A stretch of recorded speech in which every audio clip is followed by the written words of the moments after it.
What happened to Jemele Hill? When did she become like this? When did she become this race-baiting, black man-hating figure person? Why is everybody piling up on Kyrie Irving? Why is everyone piling up on Kyrie Irving, saying all of these things about him over a link to a tweet?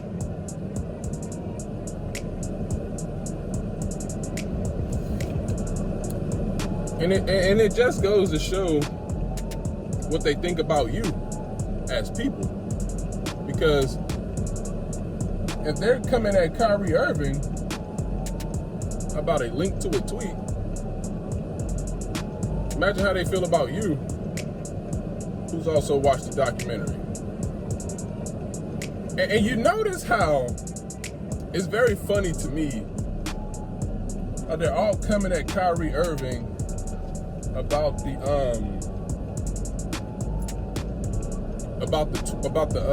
documentary, again, as if he produced it, directed it, filmed it, wrote it, funded it, things like that. It's very funny to me how they come at him about the documentary, but the only thing they seem to have to say about Amazon is just notice the little play on words to try to trick and manipulate you into thinking that they have this problem with Amazon that we know that they don't have. And again, this is more than about the documentary. I believe some of what a lot of people are saying, like I think Jason Whitlock said that this right here is to eventually take prayer out of basketball, and just take prayer and God out of everything that is on the mainstream in the public eye. I believe that is one of the reasons as well. And another reason is Kyrie didn't want to take the you know what. There's a lot of layers to this. But you notice the only thing they seem to say about Amazon is, oh, and Amazon is responsible for this too. I saw the documentary.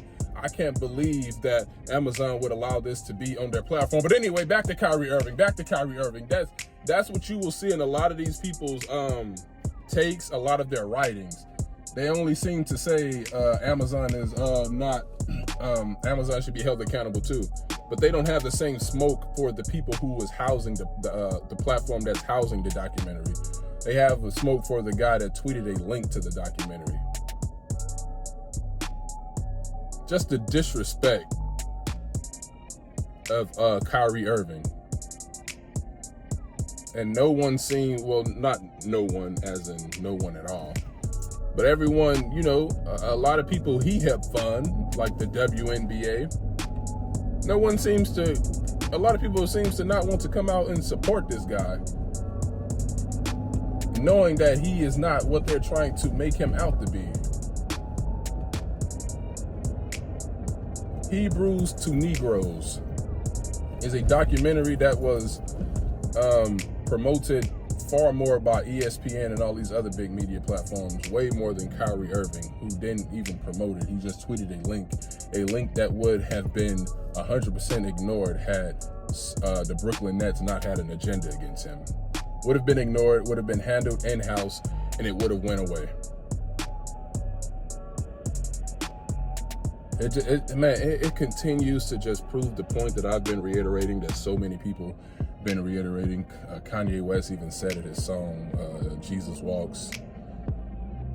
If I talk about God, my record won't get played.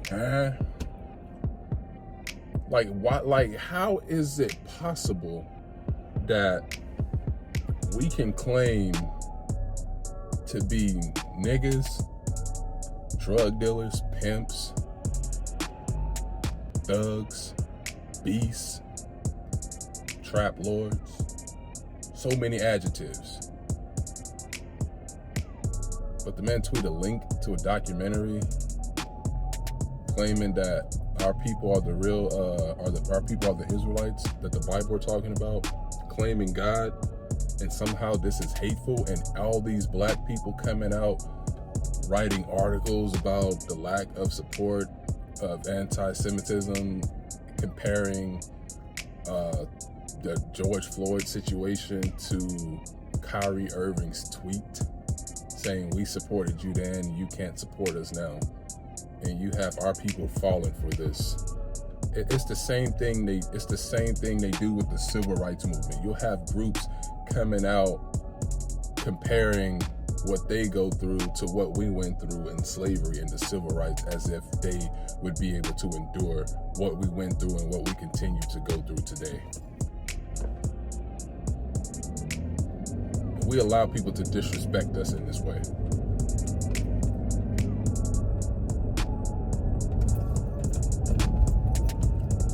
I don't know how Jemele Hill became how she became. A lot of people thought she was from around the way down with the brothers and just, but it's clear to see how far left she is.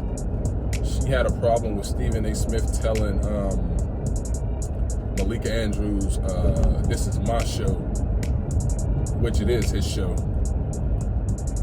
When she came over there trying to check Stephen A., she had a problem with him saying that. It's like every little thing that a black man do just ticks her off.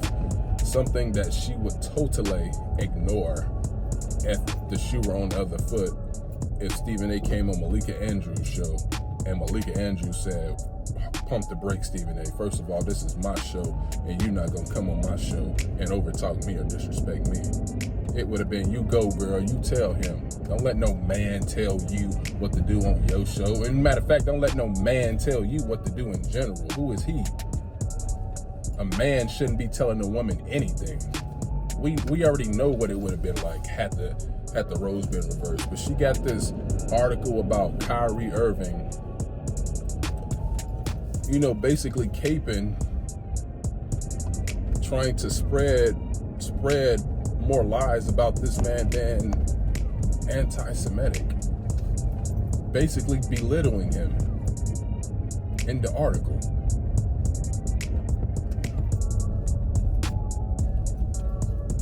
I'm like, y'all doing all of this because we're claiming our heritage. But why is it that I can claim to be a Muslim, follow the Quran, claim to be a Mormon, follow the Book of Mormon, who has some unflattering thing to say about black people in that book?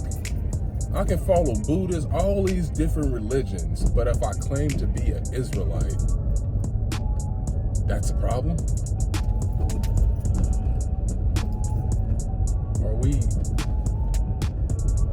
Are we this far gone? And the answer is yes. But dang,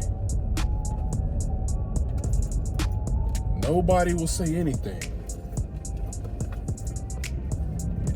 And I reiterate these things, what you may find to be as a simple, basic, remedial, or whatever point that I'm making. Like, I can really get on here and claim to be the realest nigga ever, and nobody will say anything.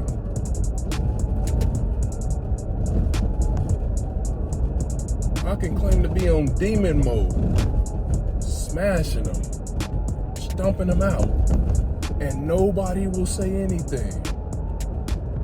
I'm a pimp. I got females lined up from here to there. And if she get out of line, you know what I'll do to her. I can say this stuff and nobody will say anything, especially if I put it in the context of rap. That's not hate. For me to want to slap a female, that's not hate speech. Who's the head of a lot of these record labels? If like I said, if you find these lyrics to be so anti-Semitic and all of these things, why do some of you who are head of the record labels allow these songs to be pushed out if it's so offensive? This thing with Kyrie Irving, it's just it's not even how they're disrespect. It is, but it's like, we know as black people, we know what we get here. We're not surprised. My thing is more, when are we gonna wake up and see it? as a mass of people. When are we gonna wake up? Like, y'all do y'all see? And I feel like people are. I think people actually are. People see it, especially when they gave out those lists of demands. But it's like, yo, we gotta wake up in a mass group, like, because nobody can tell me that this right here is right. Nobody. Something that would have been handled in-house, handled within the organization. A little footnote on ESPN or something. Kyrie Irving tweeted a link about this. The Brooklyn Nets are handling this in-house. Disappeared, gone. They made it worse by having that owner coming out blasting this guy. Having the GM, Sean Marks, who for some reason the owner of the Nets seems to just let Sean Marks just run roughshod over this whole thing, let him just control it all. When we know that Sean Marks is probably just mad because his buddy Steve Nash got fired because he just wasn't a good head coach. We know that's probably why he's upset. I'm just baffled, man. I'm just baffled. And then we got this whole thing about the lack of black coaches, when common sense tells you that it starts at the top. If you don't got black ownership, black executives, these people aren't spending their time with black people on a daily basis. They are not spending their time hanging with people like us. We don't have black people in their circles. We don't have black coaches because we don't have black ownership. To me, it's just that simple. And the question is, like I said, you can say it's a basic argument all you want, but to me, it's common sense. You got all these black players with all this so-called power and influence, but none of y'all can have the, oh, that's why they're slowing down, because the cop pulled somebody over right here. But nobody has but none of y'all adult black men have the knowledge to be able to join together and make change over leagues that you dominate. You talking about black coaches when there's only one black owner in the NBA and no black owners in the NFL.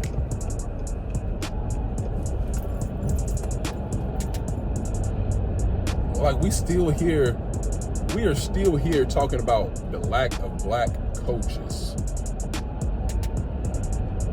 when we all know what the problem is.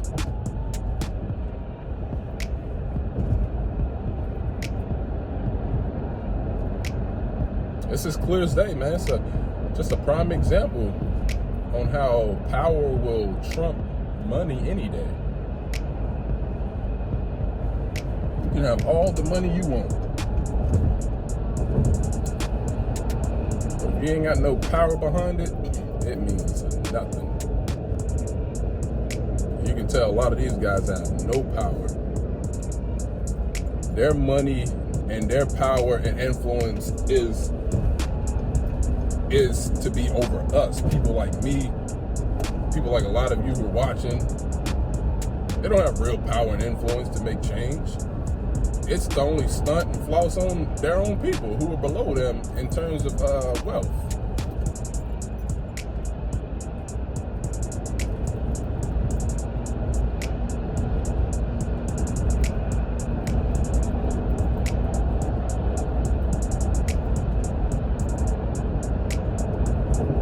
I'm just baffled, that's all.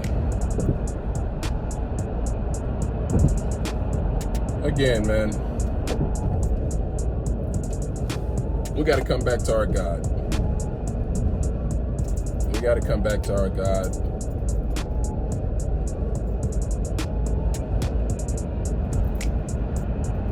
We got to continue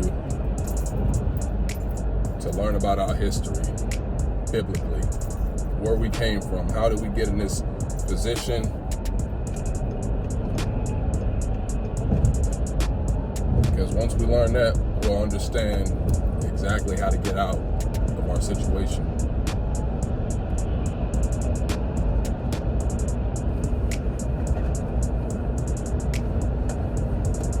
Appreciate y'all for hearing me out on this one. I can't believe what Jemele Hill has become. People you used to look up to when you were younger. A lot of these people just went all the way left.